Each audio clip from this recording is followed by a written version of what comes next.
오늘 주신 하나님의 말씀은 스가랴 8장 1절에서 17절까지의 말씀입니다. 구약성경 스가랴 8장 1절에서 17절까지의 말씀입니다. 또 가겠습니다. 만군의 여호와의 말씀이 임하여 이르시되 만군의 여호와가 이같이 말하노라. 내가 시온을 위하여 크게 질투하며 그를 위하여 크게 분노함으로 질투하노라. 여호와가 이같이 말하노라. 내가 시온에 돌아와 예루살렘 가운데에 거하리니 예루살렘은 진리의 성읍이라 일컫겠고 만군의 여호와의 사는 성산이라 일컫게 되리라. 만군의 여호와가 이같이 말하노라. 예루살렘 길거리에 늙은 남자들과 늙은 여자들이 다시 앉을 것이니라. 다 나이가 많으므로 저마다 손에 지팡이를 잡을 것이요 그 성읍 거리에 소년과 소녀들이 가득하여 거기에서 뛰놀리라. 만군의 여호와가 이같이 말하노라. 이 일이 그날에 남은 백성의 눈에는 기이하려니와 내 눈에는 어찌 기이하겠느냐. 만군의 여호와의 말이니라.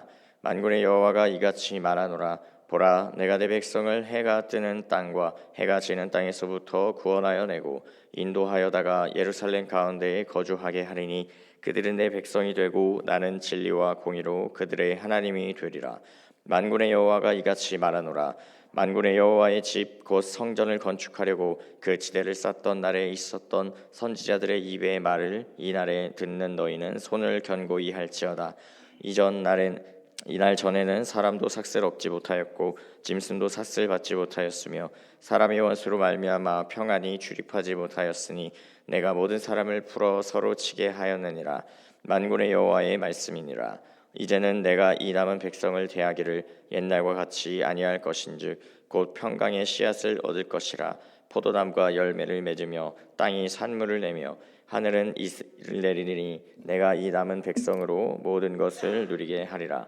유다 족속아 이스라엘 족속아 너희가 이방인 가운데에서 저주가 되었었으나 이제는 내가 너희를 구원하여 너희가 복이 되게 하리니 두려워하지 말지니라. 손을 견고히 할지니라.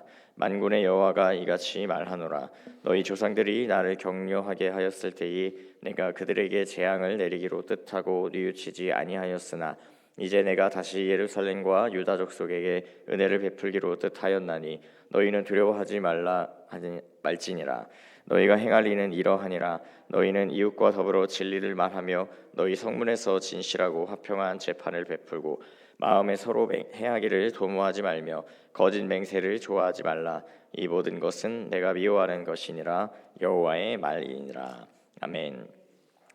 어제 보신 스가랴 7장의 말씀에서는 이스라엘 백성들의 형식적인 금식, 하나님을 위하고 또 하나님을 향하지 못하였던 금식에 대하여 하나님이 지적하셨던 말씀을 함께 살펴보았는데요. 하나님께서는 이스라엘 백성들의 이 하나님을 향하지 못한 그 마음 중심이 그들이 이방 나라에서 흩어지게 된 주된 이유가 되었으며 여전히 그러한 잘못된 마음이 있는 것이라고 말씀하여 주셨습니다. 그리고 하나님을 사랑하지 못한 그들의 마음의 결과는 이 현실의 삶에 있어서 이웃사랑이 실현되지 못하고 깨지고 완전히 망가지는 모습으로 드러나게 되었다고 말씀하시는 하나님의 말씀이 있었던 것을 우리가 함께 살펴보았는데요. 이렇게 이스라엘의 잘못과 심판, 사회적 불의를 지적하였던 7장과는 다르게 오늘 함께 보신 스가랴 8장 1절에서 17절까지의 말씀은 정반대의 대칭 구조를 가지고 있는 것을 알 수 있습니다. 그것은 바로 하나님이 이스라엘 백성들을 회복하시고 구원하시며 나아가 사회 정의에까지 이스라엘 백성들의 모습이 성숙하게 될 것을 기대하시는 이 하나님의 약속의 말씀이 선포된 것인데요. 먼저 3절에서 보시면 심판으로 인해 황폐해졌던 시온, 즉 예루살렘이 다시 회복될 것을 말씀하고 계십니다. 이와 같은 하나님의 말씀은 예루살렘에서 성전 건축을 중단하였던 이스라엘 백성들에게 다시금 기대와 소망을 가지고 힘써 수고하여 성전 건축을 재개하며 완성해 나가는 큰 동력으로 작용하는 말씀이었는데요. 뿐만 아니라 4절의 말씀에서 예루살렘 거리에는 늙은 남자들과 여자들이 다시 앉을 것이라 말씀하시며 이 침략과 전쟁으로 인해서 많은 생명이 죽고 대부분 포로로 끌려가 텅 빈 그 거리에서 다시 사람들이 많아지며 장수의 복을 얻어 연로할 때까지 평온하게 거하고 살아가는 삶의 터전으로 회복될 것을 말씀하고 계신 것입니다. 이러한 하나님의 말씀은 죄송합니다. 아브라함으로부터 시작하신 그 언약을 기억하시고 성취하시는 하나님의 신실하심을 볼 수 있는 부분인데요. 왜냐하면 아브라함에게 약속하신 그 약속, 땅과 자손들, 즉 예루살렘 땅과 그 영토의 회복, 또 주민들의 번성으로 신실하게 그 자손을 번성하게 하시겠다 말씀하신 하나님의 약속이 이루어지는 것을 볼 수 있기 때문입니다. 그리고 나아가 8절의 말씀에서는 하나님이 예레미야에게 이전해 주셨던 그 새 약속의 언약을 이루어 가시는 모습 또한 확인할 수 있는데요. 제가 예레미야 31장 33절의 말씀을 읽어드리겠습니다. 이제는 이스라엘 집에 세울 언약이 이것이니 내가 나의 법을 그들의 속에 두며 그 마음에 기록하여 나는 그들의 하나님이 되고 그들은 내 백성이 되리라. 돌판에 기록된 옛 언약, 율법의 약속이 아니라 마음에 기록하시는 하나님의 새 언약을 이루신다는 것입니다. 그리고 13절에 이르러서는 이스라엘의 백성들을 구원하여 그들을 복되게 하시겠다 말씀하시는 그 부분에서 아브라함에게 약속하신 그 언약을 신실하게 온전히 지키고 이루시는 하나님이심을 확인할 수 있는 것입니다. 이렇게 하나님은 8장에 이르러서 이전의 언약을 신실하게 지키심과 함께 또 새로운 언약을 통해 온전히 하나님과 백성들의 관계를 이루시며 그들을 구원하고 회복시키시겠다는 그 기쁜 소식을 전하여 주고 계시는데요. 그런데 놀랍게도 이 모든 역사에 있어서 이스라엘 백성들이 대단히 중요한 역할을 했다거나 그들의 공로로 인해서 이 하나님의 구원과 회복의 역사가 일어난 것이 아니라는 것을 우리는 기억해야 합니다. 먼저 7장과 8장 사이에 이스라엘이 회개했다거나 하나님의 뜻을 따르고자 통회하였다는 그 어떤 모습도 찾아볼 수 없다는 것인데요. 물론 이스라엘 백성들 중에 스가랴와 같은 하나님의 사람들이 회개를 촉구하고 이스라엘 백성들이 그에 반응했었을 수도 있습니다. 하지만 7장과 8장 사이에 그러한 묘사가 되어 있지 않다는 것은 성경이 말하고자 하는 그런 의도가 분명히 있다라는 것인데요. 그것은 이스라엘 백성들의 구원과 회복의 역사는 오직 하나님의 은혜로만 인하여서 이루어진다는 것이었습니다. 8장 2절의 말씀을 다시 살펴보시면 시온을 향한, 즉 이스라엘 백성들을 향한 하나님의 질투의 모습을 보실 수 있는데요. 사랑의 반대말은 미움이나 질투가 아니라 무관심이라고도 하는 것과 같이 여기서 나타나는 하나님의 질투는 이스라엘을 향한 하나님의 뜨겁고 간절한 사랑의 한 모습인 것입니다. 하나님의 그 뜨거운 사랑은 결국 하나님의 은혜가 흘러가는 이유가 되는 것이었는데요. 그리고 그 은혜로 말미암아 이스라엘의 죄와 허물을 용서하시고 그들을 회복하시고 또 구원하시는 하나님의 역사가 이루어지게 된 것을 확인할 수 있는 것입니다. 15절에도 이 하나님의 은혜로 말미암아 그 회복과 구원의 역사가 이루어진다는 것을 보여주고 있는데요.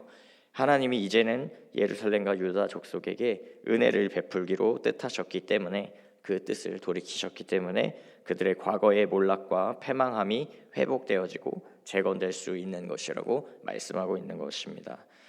사실 스가랴서의 말씀뿐만이 아니라 성경의 모든 사건들을 살펴보시면 결국에는 하나님의 일방적인 사랑, 이 조건 없는 사랑으로 인해서 은혜의 역사로 인해 구원과 회복의 역사가 일어나는 것을 우리는 알 수 있습니다. 그 은혜의 절정으로 예수 그리스도께서 이 땅에 오시고 우리 모두에게까지 주와 그리스도가 되어 주신 것인데요. 예수님이 이 땅에 오시고 우리에게 생명을 주시는 그 모든 일에 있어서 우리가 어떤 것 하나라도 기여하거나 도와준 일이 없다는 것을 잘 아실 것입니다. 오직 먼저 죄인된 우리를 사랑하셨기 때문에 우리를 구원하시고자 하나님이 마음을 먹으셨기 때문에 그 모든 은혜의 일들이 우리에게 일어난 것입니다. 이러한 하나님의 역사에 있어서 우리가 해야 할 것은 오로지 이 하나님의 은혜를 온전히 받아들이는 것밖에 없는 줄로 믿습니다. 이 하나님이 우리를 향해 주시는 사랑과 은혜에 합당한 그 반응으로 우리의 마음의 반응으로 그 사랑을 받아들이고 믿는 자들이라면 하나님의 일하시는 놀라운 구원과 회복의 일들을 경험하게 되는 것입니다. 아브라함에게도 하나님은 그렇게 역사하셨고요. 또 스가랴서의 이스라엘 백성들에게도 결국 그들에게 은혜를 주시고 또 용기를 주셔서 그들이 하나님을 믿음으로 성전을 재건하고 예루살렘을 회복하는 역사를 이루어지게 하셨다라는 것입니다. 그리고 우리도 그렇게 하나님을 믿는 믿음으로 그 사랑과 은혜, 언약과 약속을 믿음으로 우리 삶에 하나님이 큰 구원과 회복의 일을 행하시는 것을 보게 될 것인데요. 그런데 이 은혜는 그저 우리에게만, 나만 누릴 것이 아니라는 것을 기억하셔야 합니다. 본문 16절의 말씀에서 이스라엘 백성들에게 구원과 회복을 주시겠다 말씀하신 하나님은 그의 백성들에게 이웃과의 관계에 있어서 이 사회적 정의를 온전히 이루어야 할 것을 요구하고 계십니다. 왜냐하면 어제 7장의 말씀에서도 말씀드렸듯이 하나님을 사랑하는 이 사랑의 온전한 모습은 자연스럽게 이웃 사랑의 모습으로 이어지고 또 증명되어져야 하기 때문인데요. 하나님의 사랑과 은혜를 믿고 받아들임으로 그 회복과 구원을 경험한 하나님의 백성이라면 마땅히 이웃과 더불어 진리를 말하고 또 진실하고 화평한 재판을 행하며 서로 해하기를 생각하지 않고 또 거짓 맹세도 하지 않는 이 사회의 정의가 실현된 온전한 이웃관계, 이 땅에 임하는 하나님의 나라를 확장해 나아가야 한다라는 것입니다. 사랑하는 성도 여러분, 오늘 말씀을 통해 이스라엘 백성들을 구원하시고 회복하시겠다 말씀하신 하나님께서 우리의 삶 속에서도 크고 작은 모든 삶의 상황과 문제 속에 회복과 구원을 선포하시는 하나님이심을 믿으시는 은혜가 있기를 소망합니다. 그 모든 일을 우리가 행하고 이루는 것이 아니라 하나님이 행하시고 하나님이 이루고 계신다라는 것입니다. 그렇기 때문에 반드시 신실하게 하나님께서 이루시고 역사하실 줄로 믿습니다. 그렇게 우리 삶을 반드시 구원과 회복의 역사를 이루실 하나님 한 분만을 온전히 신뢰하시며 하나님의 큰 구원을 실제로 경험하시는 귀하고 복된 여러분 되시기를 주님의 이름으로 축복합니다. 나아가 그 받은 모든 은혜와 복을 이웃과 타인과 또 함께 나누며 하나님의 사랑과 은혜의 귀한 도구와 통로 되시는 귀하고 복된 여러분 모두가 되시기를 주님의 이름으로 축복합니다. 아멘. 우리 함께 기도하겠습니다. 아버지 하나님 우리의 죄와 허물을 용서하여 주시고 우리를 자녀 삼아 주신 은혜를 감사드립니다.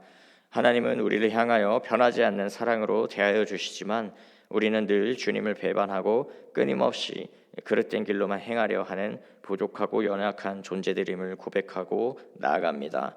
그 이해할 수 없고 헤아릴 수 없는 주님의 사랑을 늘 기억하게 하여 주시고 변함없는 그 조건 없는 하나님의 은혜와 사랑을 가벼이 여기지 않게 하시고 또 값싼 은혜와 사랑이 되지 않도록 우리의 마음을 새롭게 하시고 늘 붙잡아 주시옵소서. 그렇게 주님 주신 마음을 따라 주님의 사랑을 품고 이웃을 사랑하며 허락하신 모든 관계와 세계 가운데에 하나님의 사랑의 나라를 확장해 나아가는 생명과 구원, 회복과 축복의 도구와 통로가 되도록 우리의 삶을 받아 주시옵소서. 감사드리며 사랑과 은혜가 많으신 예수 그리스도의 이름으로 기도합니다. 아멘.